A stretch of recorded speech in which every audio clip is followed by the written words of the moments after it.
जय श्री कृष्ण दोस्तों, आज मैं आपके सामने एक नई कहानी के साथ प्रस्तुत हूँ, जिसमें हम अमरनाथ धाम की कथा जानने जा रहे हैं। एक बार देवी पार्वती ने देवों के देव महादेव से पूछा, ऐसा क्यों है कि आप अजय हैं, अमर हैं, लेकिन मुझे हर जन्म के बाद एक स्वरूप में आकर फिर से वर्षों तक आपकी तपस्या करनी पड़ती है, तब जाके आप मुझे प्राप्त होते हैं। जब मुझे आपको पाना है तो मेरी तपस्या और इतनी कठिन परीक्षा क्यों? आपके कंठ में पड़ी नरमुंड माला और अमर होने का क्या रहस्य है?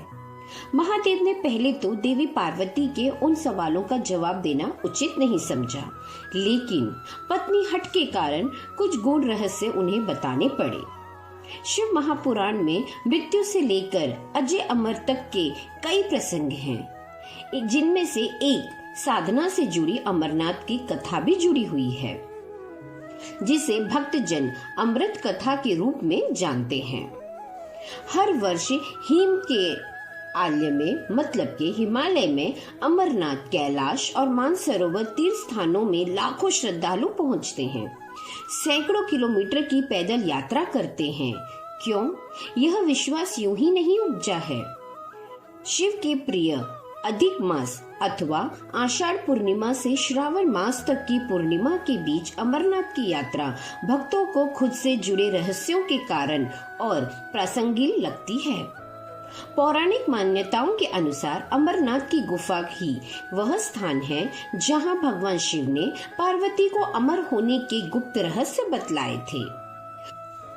उस दौरान उन दो ज्योतियों के अलावा तीसरा वहां कोई प्राणी नहीं था, न महादेव का नंदी और न उनका नाग, न सिर पे गंगा और न ही गणपति या कार्तिकेय। गुप्त स्थान की तलाश में महादेव ने अपने वाहन नंदी को सबसे पहले छोड़ा। नंदी जिस जगह पर छूटा उसे ही पहलगांव कहा जाता है। अमरनाथ यात्रा यहीं से शुरू होती है। यहाँ से थोड़े आगे चलने पर शिवजी ने अपनी जटाओं से चंद्रमा को अलग कर दिया। जिस जगह ऐसा किया वह चंदनवाड़ी कहलाती है।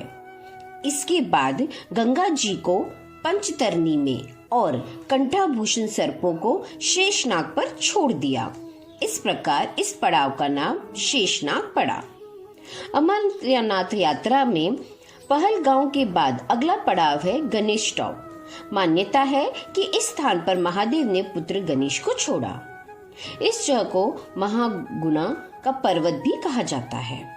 इसके बाद महादेव ने जहां पिस्सू नामक कीड़े को त्यागा, वह जगह पिस्सू घाटी है। इस प्रकार महादेव ने अपने पीछे जीवनदायिनी पांचों तत्वों को स्वयं से अलग कर दिया। इसके पश्चात पार्वती संग एक गुफा में महादेव ने प्रवेश किया।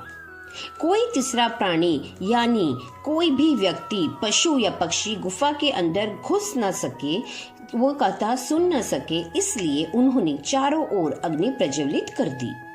फिर महादेव ने जीवन के गूढ़ रहस्य की कथा शुरू कर दी।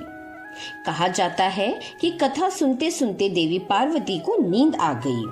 वह सो गई और महादेव को यह पता ही नहीं चला। वह सुनाते रहे।